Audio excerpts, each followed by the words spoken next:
C Joseph Vijay எனும் நான்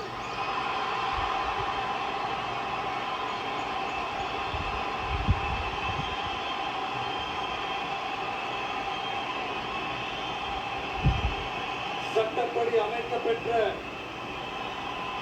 இந்திய அரசியல் அமைப்பின்பால்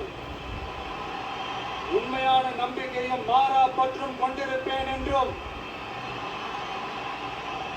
இந்திய நாட்டின் ஒப்பில்லாத முழு முதல் ஆட்சியையும் உரிமையையும் நிலைநிறுத்துவேன் என்றும் தமிழ்நாட்டு அரசின் முதலமைச்சராக உண்மையாகவும் உளச்சான்றின்படியும் என் கடமைகளை நிறைவேற்றுவேன் என்றும் அரசியல் அமைப்பிற்கும் சட்டத்திற்கும் இணங்க அச்சமும் ஒருதலை சார்பும் இன்றி விருப்பு வெறுப்பை விலக்கி பலதரப்பட்ட மக்கள் அனைவருக்கும் நேர்மையானதை செய்வேன் என்றும் ஆண்டவன் மீது ஆணையிட்டு உறுதிமொழிகிறேன்.